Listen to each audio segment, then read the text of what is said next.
কাছে আসতে পারে না। যখন শিব শঙ্কর নাম শোনা যায়,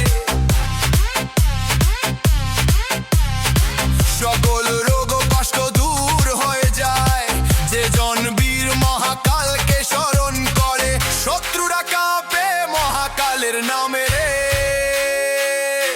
মন্দির গড়ে ওঠে কাশী বিশ্বনাথের ধামে। কার মনে কত জোর আছে দেখে নিস। হিন্দু আমরা, জয় ভোলেনাথ। হিন্দু আমরা, জয় ভোলেনাথ। হিন্দু আমরা, হর হর মহাদেব। হিন্দু আমরা, হাট হাট হাট হাট। জয় শিব শঙ্কর, জ্ঞানের সাগর। পাপ মিটিয়ে দাও কাশী